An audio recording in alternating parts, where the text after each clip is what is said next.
Hello मेरे प्यारे बच्चों। आज मैं आपके सामने आया हूं और पूजा मैम को लेके आया हूं एक बहुत ही इम्पोर्टेंट टॉपिक पे बात करने के लिए। अभी आपने देखा कि पिछले 2-3 दिनों से एनटीए ने 2 नोटिस रिलीज किया है और उसमें बहुत सारे टर्म्स का एनटीए ने जिक्र किया है। लेकिन जो बच्चे या गार्जियन जिनको इसके बारे में आइडिया नहीं है, उनको जागरूक करने के लिए, उनके सवालों का जवाब देने के लिए आज हम लोग आपके सामने उपस्थित हुए हैं। तो मैं रिक्वेस्ट करूंगा पूजा मैम से कि अपने बारे में कुछ बताएं और क्वेश्चन स्टार्ट करें। तो सर बच्चों का अभी सबसे पहला डाउट ये है एनटीए की नोटिस आने के बाद कि सर अपार आईडी क्या है और इसका नीट 25 में क्या यूज है और इसे सर बनाए कैसे, क्योंकि इन चीजों को लेके बच्चों में बहुत ज्यादा एक टेंशन वाला माहौल हो गया है। हाँ, ये तो मैं भी देख रहा हूँ। मेरे पास सबसे ज़्यादा जो कमेंट्स आ रहे हैं वो यही आ रहे हैं कि सर अपार आईडी होता क्या है। जीवन में पहली बार अपार वर्ड सुना है। देखो, इनफैक्ट मैं अपनी बात करूं तो मैंने भी पहली बार अपार वर्ड सुना है।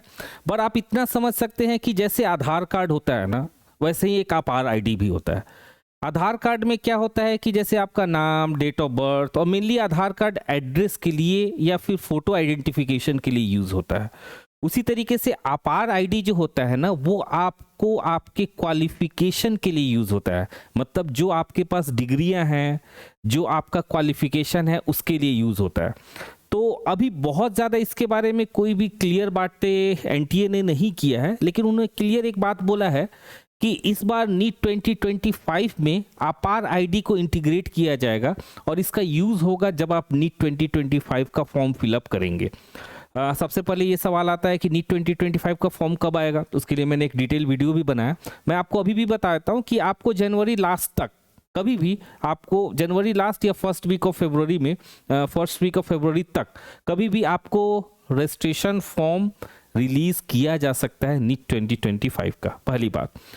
अब उसमें जो एक जिक्र किया गया है अपार आईडी, उसको कैसे बनाया, तो देखिए अपार आईडी दो तीन तरीके से बन सकता है। सबसे पहला सिंपल सा एग्जांपल मैं आपको बताता हूँ कि अगर मान के चलिए कि जैसे आपको आधार में एक नंबर होता है, वैसे ही अपार में भी नंबर होता है। 12 डिजिट का ये नंबर होता है। अगर आप स्कूल में पढ़ रहे हैं, यानी आप 12th अपीयरिंग कैंडिडेट हैं या 12th क्लास में भी आप पढ़ रहे हैं, स्कूल के टच में हैं, स्कूल के पास में है, स्कूल आपके नज़दीक है, आप स्कूल आना जाना कर सकते हैं। क्योंकि बहुत सारे बच्चे डमी में रहते हैं, तो उसमें क्या होता है कि बच्चे दूसरी जगह हैं, स्कूल दूसरी जगह है, ये भी चीज़ें होती है। तो अगर आप स्कूल में हैं या स्कूल के टच में है या स्कूल के पास में है, तो आप स्कूल में चले जाइए, वो आपका अपार आईडी बना देंगे।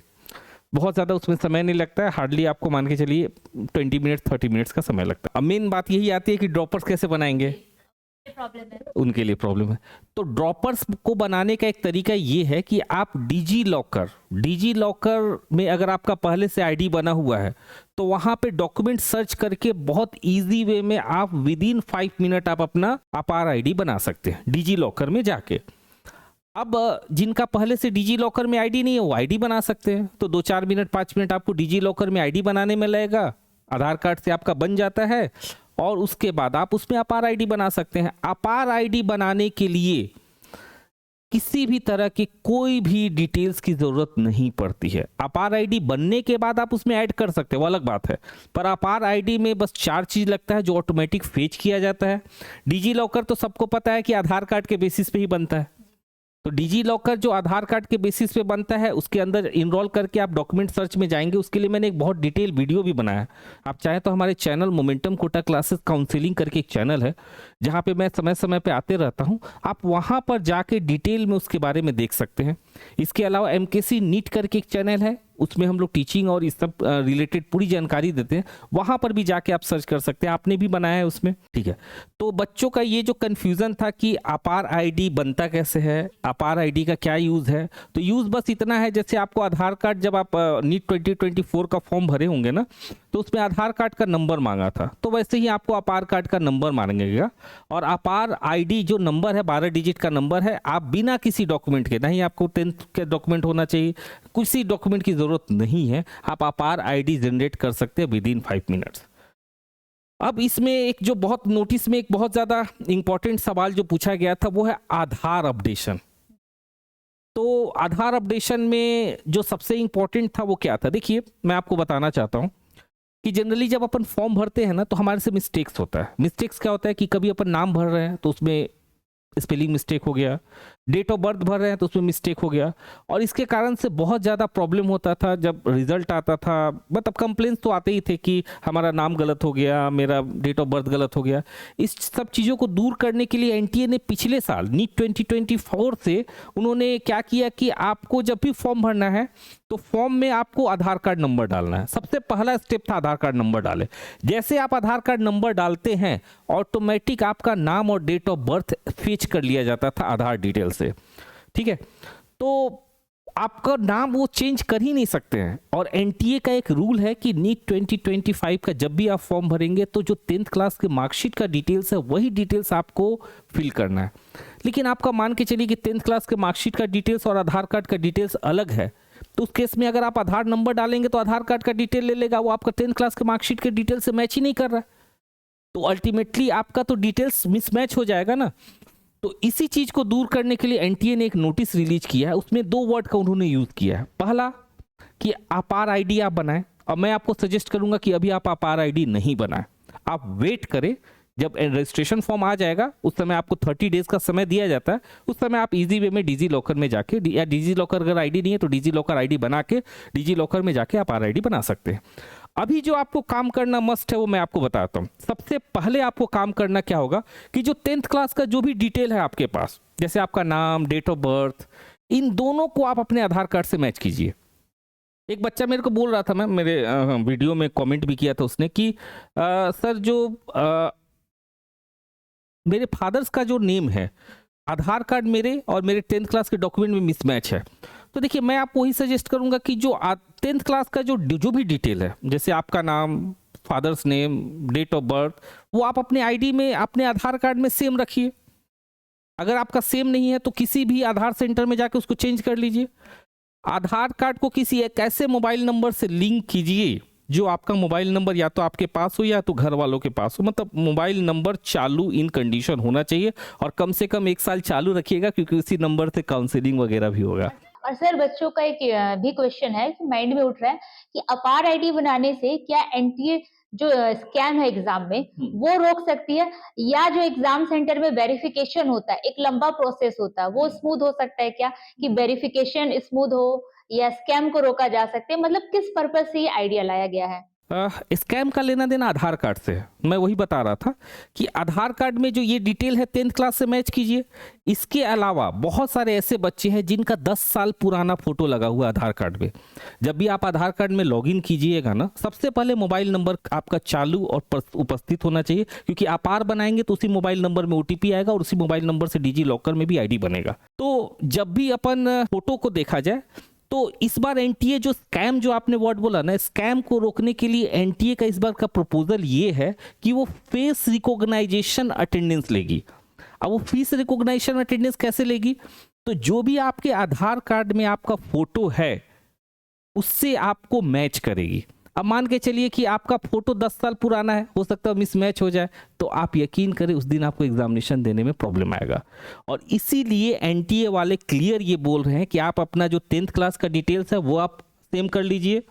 मोबाइल नंबर आप अपना चालू वाला मोबाइल नंबर उसमें फीड कर दीजिए, अगर नहीं है तो चेंज कर लीजिए। प्रेजेंट अवेलेबल मोबाइल नंबर उसमें डालिए, एंड फोटो आप अपना अपडेट करवा लीजिए। रिसेंट फोटो आप आधार कार्ड में डाल दीजिए। 2 साल तक पुराना चलेगा, 3 साल तक भी चलेगा। लेकिन एकदम से, जैसे एक पेरेंट्स आज मेरे को फोन किए थे, वो बोल रहे थे मेरे बच्ची का सर 2013 का फोटो आधार में लगा हुआ है और एकदम बच्ची सी लग रही है। और आज आप देखिए 2013, आज 11 साल हो गया, तो 11 साल में चेहरा नहीं बदलेगा, तो वो मैच नहीं करेगा। भगवान की दुआ से कभी कभी मैच भी कर जाता है, पर अपन रिस्क क्यों ले, उसको अपडेट कर लेते हैं। अच्छा, एक सवाल ये बच्चे पूछते हैं कि सर ये अपडेट कहाँ होगा? देखो, आप इंडिया के किसी भी कोने में होना, आपका वहीं पे अपडेट हो जाएगा। आपको अपने नेटिव प्लेस में आने की ज़रूरत नहीं है। पहली बात, अपडेट कैसे होता है? आधार सेंटर चले जाइए। बहुत सारे बैंक वाले जो है आधार अपडेशन का एक काउंटर बना के रखे रहते हैं। आजकल तो आपको डाकघर में भी होता है, कई नगर निगम के ऑफिस में होता है ना। इन सब जगहों पे आप पता लगा लीजिएगा, आसपास में जो कोई पार्षद हो या कोई भी हो जो थोड़ा सा लोकल नेटिव पर्सन हो, वो आपको बता देगा कि कहाँ पे आधार कार्ड अपडेट हो रहा है। एक तो ये हो गया बात, आधार कार्ड अपडेट कहाँ हो रहा है, ठीक है। और दूसरा जो सबसे इंपॉर्टेंट बच्चे बोल रहे हैं कि वो कितना समय लगता है। तो देखो मेरा ये मानना है ना कि 7 डेज में, 7 दिनों में आपका आधार कार्ड अपडेट होके ऑनलाइन हो जाता है। वैसे मैंने अपडेट करवाया था, अपना मोबाइल नंबर चेंज करवाया था, तो मेरा तो 3 ही दिन में हो गया था। लेकिन एक मैक्सिमम 7 दिन लीजिए, और अभी आपका फॉर्म आने में ही आपको 7-10 दिन बचा है। उसके बाद फॉर्म का भी 30 दिन का समय रहेगा। तो ये काम आप करवा लो। फिर से मैं बताता हूँ, 3 काम आप ध्यान से करना। 10th क्लास का जो भी डिटेल्स है, name, date of birth, father's name, same आप अपने आधार में डाल दो अपडेट करके। मोबाइल नंबर आप करेंट चालू रखना। अगर आपका चालू है तो मोबाइल नंबर का कोई दिक्कत नहीं, क्योंकि मोबाइल नंबर में OTP आएगा। जब आप फॉर्म भरोगे तभी भी, जब आप काउंसलिंग करोगे तभी भी वही मोबाइल नंबर मांगेगा। जो मोबाइल नंबर आपको आधार कार्ड से लिंक है, उसी मोबाइल नंबर से डिजी लॉकर भी बनेगा, और उसी मोबाइल नंबर से आधार ID भी बनेगा। OTP जाता है। और तीसरा है, आप अपना जो फोटो है आधार कार्ड में पुराना, अगर बहुत पुराना है तो उसको अपडेट कर लीजिए। जैसे सपोज करिए मैं नीट कैंडिडेट हूँ, ठीक है, तो मेरे 10th के सर्टिफिकेट में जो मेरा नाम की स्पेलिंग है वो है POOJA, और मेरे आधार कार्ड में मेरे नाम की स्पेलिंग है PUJA, दोनों का मतलब पूजा होता है। तो सर ऐसे में क्या होगा बताइए। देखिए NTA का जो रूल है ना, जो फॉर्म भरवाने या टेस्ट लेने वाली एजेंसी है, उनका यही रूल है कि हम 10th क्लास का जो डिटेल है वही मानेंगे। 10th क्लास में जो हाँ बस 10th क्लास में जो डिटेल है वही मानेंगे। अगर आपको बदलना है तो 10th क्लास का भी डिटेल्स अभी बदल लीजिए भाई। आपको आप सबसे इंपॉर्टेंट ये होता है कि आपको रखना क्या है, POOJ कि PUJ, आपको क्या रखना है आप बताइए। POOJ वही 10th में है, तो जब 10th में है तो टेंशन खत्म, क्योंकि 10th के हिसाब से आपको आधार कार्ड बदलने में 7 दिन लगेगा। लेकिन आधार कार्ड के हिसाब से 10th क्लास का मार्कशीट बदलने में आपको सालों लग सकते हैं, कभी कभी बदलता भी नहीं है। बहुत लंबा और कॉम्प्लिकेटेड प्रोसेस है। हालांकि आप एक बार चेक कर लीजिएगा, है ना, क्योंकि एक बच्चा मेरे को बोल रहा था, मैं आपका भी कंसर्न बिल्कुल सही है मैम जो आपने बोला, क्योंकि सर ऐसे स्पेलिंग में मीनिंग नाम की एक आ रही, पर थोड़ा थोड़ा से माइनर चेंज आता है। हाँ, तो उसी को तो अपडेट करने के लिए NTA पहले नोटिस दिया है ना। पिछली बार जो प्रॉब्लम हुआ, जो आपने बात बताया ना, इसीलिए तो नोटिस आ रहे हैं। ठीक है, तो मैं आपको जो बता रहा हूँ ना कि 10th क्लास के मार्कशीट से आधार बदलना आसान है, लेकिन आधार वाला नाम अगर रखना है तो 10th क्लास का मार्कशीट बदलना थोड़ा मुश्किल हो जाएगा, और फॉर्म का अपडेट आने वाला है। तो मैं तो यही सजेस्ट करूंगा, हालांकि दोनों में से कोई एक ना एक नाम तो आपको सिलेक्ट करना ही पड़ेगा। दोनों नाम तो आप रख नहीं सकते। दो नाम का स्पेलिंग रखने से आप ही को तकलीफ होगा, बार बार आपको कहीं ना कहीं प्रॉब्लम आएगी।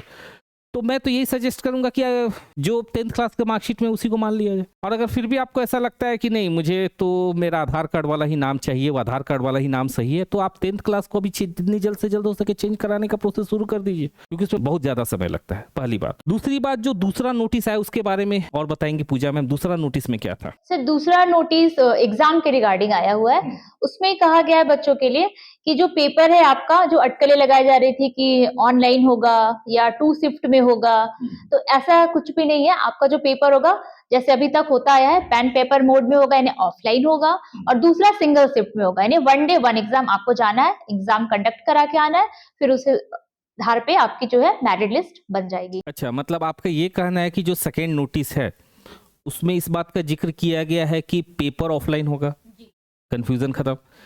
सिंगल डे सिंगल शिफ्ट होगा, मतलब जैसे आपको 3 घंटा 20 मिनट का पेपर 2 बजे से चालू होता है। अच्छा, टाइमिंग तो उन्होंने नहीं बताया कि 2 बजे से ही चालू होगा कि 10 बजे से, जिक्र नहीं है। लेकिन 2019 से जब से NTA एग्जाम ले रही है वो 2 ही बजे से ले रही है। पता नहीं कि उनका अपना कॉन्सेप्ट होगा, जो भी हो सकता है उसको मैनेज करने में आसानी हो। क्वेश्चन पेपर डिस्ट्रीब्यूट करना होता है इंडिया के कोने कोने में, तो उसको सर 2 बजे का ये है कि वेरिफिकेशन, कि जैसे पहले स्कैम वगैरह के आए थे तो 2 बजे से कि अब थोड़ा सा इधर पहले आते हैं, अब और पहले लेंगे तो और अर्ली मॉर्निंग आना पड़ेगा। तो अर्ली मॉर्निंग बहुत सारे स्टूडेंट जैसे कहीं गांव से आ रहे हैं, बहुत दूर से आ रहे हैं, तो ट्रांसपोर्ट या कुछ अदर सुविधा ना हो करके, तो 2 बजे से हम एक टाइम रखते हैं, तो बच्चा थोड़ा इधर पहले आएगा तो वेरिफिकेशन वगैरह सब प्रॉपर टाइम पे हो जाए। तो ये शायद हो सकता है उनका कारण हो, जो भी हो, पर 2 बजे से ही एग्जाम होने की संभावना है। पर हालांकि एक चीज क्लियर नहीं है। अच्छा, एक सबसे ज्यादा सवाल जो बच्चे मुझसे पूछते हैं, हालांकि इसका जवाब मेरे पास अभी भी नहीं है, शायद मैम के पास हो, कि सेक्शन बी रहेगा कि सेक्शन बी हटेगा। सर इस पे तो अभी उन्होंने क्लियरली कुछ नहीं कहा है, तो अभी हम कुछ कह नहीं सकते। मे भी चांसेस ऐसे हो रहे हैं कि सेक्शन बी हट जाए, मेजोरिटी में चांसेस है, क्योंकि जैसे जेई में उन्होंने हटा दिया, तो यहाँ भी हो कि हट जाए सेक्शन बी। तो ऐसा कोई डिटेल कोई ऑफिशियल वेबसाइट में आया है क्या? नहीं, इसके लिए तो अभी कुछ ऐसा डिटेल NTA वालों ने नहीं बताया है। कि आपको सिलेबस रिलीज हो गया है, आधार कार्ड अपडेट कर लो भाई, है ना, अब वो रिलीज हो गया है, ऑफलाइन पेपर होगा, सिंगल मोड सिंगल शिफ्ट में होगा, ये बात बता दिया गया है। सेक्शन बी रहेगा नहीं रहेगा, पेपर 3 घंटे का होगा, 3 घंटे 20 मिनट का होगा, या फिर पेपर आपको 2 बजे होगा, 10 बजे होगा। 10 बजे तो हो ही नहीं सकता, मतलब नहीं होता है, हो नहीं सकता, क्या नथिंग इज इम्पॉसिबल। लेकिन अभी उसके बारे में कोई भी डिटेल एनटीए ने एक्सप्लेन नहीं किया। और मेरा ये मानना है कि जनवरी लास्ट या फरवरी के फर्स्ट वीक में जब नीट का फॉर्म जब रिलीज होगा, उसी समय वो लोग इसके बारे में पूरा डिटेल इंफॉर्मेशन ब्राउचर में देंगे। और सर ये बताइए कि नीट के जैसे एग्जाम कोई बच्चा देता है तो वो कौन कौन से मेडिकल कोर्सेज में एडमिशन ले सकता है? इसके बारे में उसमें जिक्र भी है जी। या क्या एड ऑन हुआ इसके बारे में थोड़ा सा बताइए कि अगर मैं एक एग्जाम जैसे मैं नीट का एग्जाम दे रही हूँ तो मैं कौन कौन से कोर्सेज के लिए उसमें अप्लाई कर सकती हूँ? मतलब जो सेकेंड नोटिस था ना, उसमें इसके बारे में जिक्र भी किया गया था। उसमें यही बात बताया गया था कि होता क्या था कि जैसे पहले नीट का एग्जाम आप देते हैं, बहुत सारे लोगों को ऐसा ही लगता है कि नीट के एग्जाम के बेसिस पे सिर्फ आपका एमबीबीएस और बीडीएस में सिलेक्शन होता है। बच्चों का ये मतलब या पेरेंट्स का रहता है माइंडसेट कि सिर्फ एमबीबीएस के लिए ही नीट होता है या बीडीएस के लिए, और कोर्सेज के बारे में उनको जानकारी नहीं है। लेकिन इसके अलावा और भी मेडिकल कोर्सेज होते हैं जिसके मतलब अब आज के डेट में ना, हालांकि स्टेट वाले कुछ आयुर्वेदिक का एग्जाम्स वगैरह करते हैं किसी किसी स्टेट में, जैसे अपने छत्तीसगढ़ में होता है अलग से, लेकिन आज के डेट में मैक्सिमम जो नहीं आयुर्वेदिक का नहीं होता है, नर्सिंग का होता है, सॉरी मैं गलत बोल दिया। तो आज के डेट में अगर आप एमबीबीएस और बीडीएस करना चाहते हैं तो नीट का एग्जाम देना कंपलसरी है, उसी के मार्क्स के बेसिस पे आपका कॉलेज में एडमिशन होगा। देखिए एक बात क्लियर रखिएगा, एनटीए काउंसलिंग नहीं करती है। एनटीए का सिर्फ एक ही काम है, आपका पेपर कंडक्ट कराना और आपको रिजल्ट दे देना, आपको रैंक दे देना, आपको मार्क्स दे देना। उसके बाद एनटीए का काम खत्म। बाकी आगे का प्रोसेस है वो काउंसलिंग बॉडी करती है, और काउंसलिंग का मतलब होता है कॉलेज में सीट देना। तो कॉलेज, किसी भी कॉलेज के पास आप जाइएगा ना, तो वो सीट जो होगा वो आपको नीट के मार्क्स या रैंक के बेसिस पे ही मिलेगा, एमबीबीएस और बीडीएस का। और यही चीज अप्लाई होता है अगर उस कॉलेज आपको मतलब अगर कोई डिग्री लेना चाहता है बीएएमएस का, bachelor in Ayurvedic medical science, BUMS का, बीएचएमएस का, होम्योपैथी वाला बीएचएमएस का, यूनानी वाले में भी आपको नीट का मार्क्स ही देख रहे हैं, है ना, यूनानी पद्धति से जो होम्योपैथी यूनानी पद्धति से जो मेडिकल साइंस है। इसके अलावा बहुत सारे जो आपको सेंट्रल इंस्टीट्यूट की नर्सिंग है, मैं एम्स वगैरह की नर्सिंग की बात नहीं कर रहा हूँ, मिलिट्री नर्स, हाँ मिलिट्री नर्सिंग सर्विसेज, उसमें भी आपको एडमिशन जो होता है ना, जो एफएमसी हो गया, इस टाइप के बहुत सारे मिलिट्री नर्सिंग सर्विसेज कोर्स होता है, उसमें भी एडमिशन अब जो है इस साल से नीट के थ्रू ही होगा। देखिए एम्स का जो नर्सिंग होता है ना, उसके लिए एक अलग से एग्जाम होता है। छत्तीसगढ़ या स्टेट लेवल का जो नर्सिंग होता है उसका अलग से एग्जाम होता है। लेकिन मिलिट्री नर्सिंग हो गया या सेंट्रल इंस्टीट्यूट नर्सिंग हो गया, सेंट्रल इंस्टीट्यूट नर्सिंग मतलब जैसे बी बनारस हिंदू यूनिवर्सिटी का बात कर लीजिए, या फिर आप एएमयू का बात कर लीजिए, तो इन सब की जो नर्सिंग में जो एडमिशन, और बहुत सारे हैं, अगर आप देखेंगे तो वो आपको आगे चल के समझ में आएगा, तो उनकी नर्सिंग में एडमिशन भी आपको नीट के मार्क्स के बेसिस पे ही होगा। और सर स्कैम रोकने के लिए एनटीए इस साल क्या कर रही है या क्या कमिटी बनाई है, इसके बारे में थोड़ा सा आप बताइए। देखिए स्कैम रोकने के लिए तो सबसे पहले तो मैं आपको यही बात बोलूंगा कि इस बार उनका प्रिपरेशन पहले से बहुत अच्छा रहेगा। दूसरा ये है कि फेस रिकॉग्निशन अटेंडेंस वो लोग इस बार ला रहे हैं एग्जामिनेशन के दरमियान, ताकि वही कैंडिडेट एग्जाम जो दे रहा है वही कैंडिडेट है कि नहीं है पता चल रहा है। कोई एग्जाम दे रहा है, उसके बड़े भैया बड़ी दीदी, ऐसे तो ऐसा कभी कोई जुड़वा कभी प्रॉब्लम आता है ना, तो वो चीज़ आपको, क्योंकि रेटिना से वो फेस रिकॉग्निशन होता है। और तीसरा तो बाकी आप बताइए क्या एनटीए ने स्टेप्स लिया है, कुछ उसके बारे में आपको जानकारी है तो बताइए। सर एक उन्होंने राधाकृष्णन कमेटी बनाई थी, अभी जो ये नोटिस दिया है उन्होंने कमेटी के आधार पे और सुप्रीम कोर्ट के फैसले के आधार पे कि उन्होंने जो स्कैम हुआ था उसकी जांच के लिए कमेटी बनाई थी, उसका नाम था राधाकृष्णन कमेटी। तो उन्होंने अपनी जो रिपोर्ट थी वो ला ली है और उस रिपोर्ट को उन्होंने सुप्रीम कोर्ट में सबमिट कर दिया है। अभी वो रिपोर्ट जो है पब्लिश नहीं हुई है और उस रिपोर्ट पे सुनवाई जो सुप्रीम कोर्ट करेगी वो अप्रैल में करेगी। तो अब अप्रैल में सुनवाई है तो मई में तो कोई चेंजेस इम्पॉसिबल है, इसीलिए एनटीए ने इस चीज को क्लियर कर दिया है कि जो चीजें अभी तक चले आ रही है आपके एग्जाम में एज वेल एज रहेंगी। सिलेबस में नो चेंज, एग्जाम पैटर्न में नो चेंज, एग्जाम मोड में नो चेंज। तो जो आपका 24 में था वही चीज आपकी 25 में है। देखिए वीडियो के लास्ट में जाते जाते मैं सारे नीट 2025 एस्पिरेंट्स को एक ही बात बोलना चाहूँगा कि अभी जो समय चल रहा है ये थोड़ा टफ समय होता ही है। अगर आपके ऊपर कुछ प्रेशर दे दिया जाए कि आपको एग्ज़ाम देना है तो थोड़ा सा टफ तो लगता ही है, लेकिन जीवन का एक पार्ट है ये, है ना, आप ऐसा समझिए। बहुत ज़्यादा इसको सीरियस मत लीजिए, मतलब सीरियस मतलब पढ़ाई तो करिए, अपने काम पे फोकस कीजिए, लेकिन इसको अदर निगेटिव वे फ्रस्ट्रेशन में मत जाइए। रिलैक्स रहिए, खुश रहिए, डेली पढ़िए, रूटीन में पढ़िए, सिस्टमेटिक पढ़िए, जो ऑथेंटिक चीज़ें है उसको पढ़िए, और उन सबसे ज़्यादा इम्पोर्टेंट है कि जितना ज़्यादा से ज़्यादा हो सकता है टेस्ट दीजिए। अगर कोई बच्चा आज के डेट में अगर वो कोई एग्ज़ाम दे रहा है, उसका 200 मार्क्स आ रहा है, 250 मार्क्स आ रहा है, 300 मार्क्स आ रहा है, अगर आप किसी टीचर से पूछोगे या आप मेरे से ही पूछते हैं बच्चे कि उसको कैसे आप 600, 650, 700 तक ले जा सकते हैं, तो मैं आपको एक ही उपाय बताऊंगा, दैट इज टेस्ट सीरीज। देखिए होता क्या है, जब हम किसी थ्योरी को पढ़ते हैं तो दिमाग में उतना अंदर तक नहीं जाता है, लेकिन जब हम उसी थ्योरी को क्वेश्चन के थ्रू सीखते हैं तो दिमाग में अंदर तक जाके बैठता भी है और आपको लंबे समय तक याद भी रहता है। तो मैं अपने पढ़ने का तरीका बताता हूँ। मैं क्या करता था जनरली, जब मैं पढ़ता था तो मैं क्या करता था कि सुबह से शाम तक एक चैप्टर को बहुत अच्छे से उसका थ्योरी पढ़ लिया, जितना न्यूमेरिकल्स है वो सब देख लिया, और शाम को 6 बजे बैठ के उस पर 50 क्वेश्चन का एक टेस्ट दे दिया। तो उससे क्या होता था कि मेरा वो चैप्टर रेडी हो जाता था, कॉन्फिडेंस आ जाता था, क्योंकि वो टेस्ट जब मैं देता था उसमें अच्छे मार्क्स आ जाते थे। घर पे ही देता था, कहीं जाके नहीं देता था। तो इस टाइप का अगर देखा जाए ना, तो टोटल नीट में आपको लगभग 80 चैप्टर है, और मोमेंटम कोटा क्लासेस ने 80 चैप्टर का, हर चैप्टर का 50 क्वेश्चन का एक टेस्ट सीरीज लॉन्च किया। आपने देखा भी होगा, ऑल इंडिया लक्ष्य टेस्ट सीरीज या ऑल इंडिया एक और नाम है प्रचंड टेस्ट सीरीज। तो ये दोनों टेस्ट सीरीज में डिफरेंस है। एक में क्या है कि आपको 50 क्वेश्चंस का सेट है और 80 टेस्ट है, यानी हर चैप्टर का टेस्ट है, और एक जो है वो आपका है वो फुल सिलेबस जैसे 720 का होता है, 720।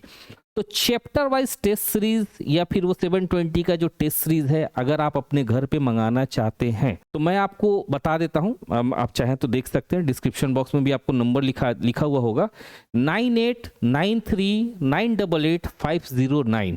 फिर से बोल रहा हूं, 9893988509। ये हमारा रजिस्टर्ड मोबाइल नंबर है, आप इस नंबर पे कॉल कर लीजिए। 80 टेस्ट का प्राइस जो है वो 5999 है, लेकिन अभी 50% डिस्काउंट चल रहा है, इसके अंतर्गत आपको 2999 लगभग 3000 रुपये में आपको मिल जाएगा। इसके अलावा 25 full syllabus and part syllabus test का जो प्राइस है वो भी आपको लगभग 6000 है, 5999, वो भी आपको 3000 के प्राइस में मिल जाएगा। इसमें आपको क्या क्या रहेगा, इसमें आपको क्वेश्चन पेपर रहेगा, उसके साथ उसका सॉल्यूशन रहेगा, ओएमआर शीट रहेगा, कलरफुल पीरियोडिक टेबल्स रहेंगे, ये इस टाइप से आपको क्वेश्चंस रहते हैं और उसके सॉल्यूशन रहते हैं, आप देख सकते हैं, ठीक है। और बस आपको कुछ नहीं करना, जो आप पढ़ लिए, बहुत ज़्यादा नया पढ़ने का अब समय नहीं रहा। जो भी आपका तैयारी है आपको उसी बेसिस पे जाना है। बस आप जो पढ़े हैं उसका रिवीजन कीजिए, बार बार टेस्ट दीजिए, और मैं तो बोलूँगा कि मोमेंटम का 80 चैप्टर वाइज टेस्ट अगर आप दे दिए। अच्छा एक बात और, ये हिंदी इंग्लिश दोनों में है, आप अपने घर पे मंगा सकते हैं। मोमेंटम चूंकि भिलाई में है तो हो सकता है कि आपको भिलाई छत्तीसगढ़ आने में दिक्कत हो, आप इंडिया के किसी दूसरे कोने से देख रहे हैं तो आपको आने की जरूरत ही नहीं है, आपको घर पे आपको होम डिलीवरी कर दिया जाएगा। 80 क्वेश्चन पेपर, उसका solution, OMR sheet, periodic table सब एक इनवेलप में करके आपको घर पे डिस्पैच कर दिया जाएगा। आपको अगर उसके बारे में और डिटेल चाहिए तो हमारा जो रजिस्टर्ड मोबाइल नंबर है नीचे डिस्क्रिप्शन बॉक्स में मिल जाएगा। इसके अलावा लिंक से भी आप ऑर्डर दे सकते हैं, क्योंकि आप ऐप का लिंक भी है, वहाँ पे भी जाके आप ऑर्डर दे सकते हैं। आप ऑर्डर दीजिए। ये 80 टेस्ट अगर आप दे दिए नीट 2025 के प्रिपरेशन एग्जाम्स के पहले, तो मान के चलिए कि गिरी से गिरी हालत में भी आपको 650 से ऊपर ही मार्क्स आएगा इजी वे में, ठीक है। क्योंकि आप खुद देखो ना, 80 चैप्टर वाइज टेस्ट, और एक चैप्टर में आपको 50 क्वेश्चन है तो 80 × 50 लगभग 4000 क्वेश्चन का तो प्रैक्टिस हो गया, और ये सारे PYQs हैं, सारे इंपॉर्टेंट है। एक अगर 50 क्वेश्चन का टेस्ट अगर आपने दिया तो पूरा चैप्टर आपका तैयार हो गया। टेस्ट से रिलेटेड थोड़ा बच्चों को आप भी 2 मिनट बोलिए, फिर वीडियो को खत्म करते हैं। सर टेस्ट से रिलेटेड ये कहूंगी कि आपको किसी भी एग्जाम में सक्सेस के लिए, यानी स्पेशली कॉम्पिटिटिव एग्जाम्स की, जैसे जेई और नीट जैसे एग्जाम की बात कर रहे हैं, अभी आपका नीट है एग्जाम, तो उसमें आपको अगर क्रैक करना है बच्चे, तो आपको मल्टीपल रिवीजन और क्वेश्चन प्रैक्टिस। तो आप क्वेश्चन प्रैक्टिस कैसे करोगे, उसके लिए आपको क्वेश्चंस की रिक्वायरमेंट होगी, और वो सबसे बेस्ट है कि आप टेस्ट सीरीज कंडक्ट कर रहे हैं। इससे आपका क्या होगा, सेल्फ असेसमेंट होगा कि आप कहाँ पे वीक कर रहे हैं, कहाँ पे आपका स्ट्रॉन्ग पॉइंट है, कहाँ पे आपकी तैयारी अच्छी है, कहाँ पे नहीं है, और आपके जो मार्क्स है वो कैसे आ रहे हैं। क्योंकि जब तक आप टेस्ट नहीं देंगे, आप अपने आप को जानेंगे कैसे कि मेरी तैयारी कैसी हुई है। तो चलिए, और कोई भी कंफ्यूजन हो, डाउट हो, तो हमारा दिया गया जो मतलब आप कमेंट्स करिए, है ना, कमेंट का आपको रिप्लाई किया जाएगा। इसके अलावा हमारे पास 2 चैनल है, एक है मोमेंटम कोटा क्लासेस काउंसलिंग। अभी तो आपको काउंसलिंग की उतनी ज़रूरत नहीं है। काउंसलिंग क्या है, इस साल का एक्सपेक्टेड कट ऑफ क्या होगा वो बच्चों को जाके एक्सपेक्टेड कटअप तो मैडम देखिए मिस्ट्री है, इसके लिए उनको अलग से एक दूसरा वीडियो देखना होगा, ठीक है। क्योंकि देखिए होता क्या है, स्टेट वाइज काउंसलिंग होती है, सेंटर काउंसलिंग होती है, अलग अलग है एक्सपेक्टेड कटअप। आप हमारे Momentum Kota classes counselling channel पे जाइएगा, पूरे डिटेल में जानकारी दिया गया। इसके अलावा अगर कोई भी टीचिंग करना हो, कोई भी चैप्टर से रिलेटेड, MKC नीट को ज्वाइन करिए। Thank you.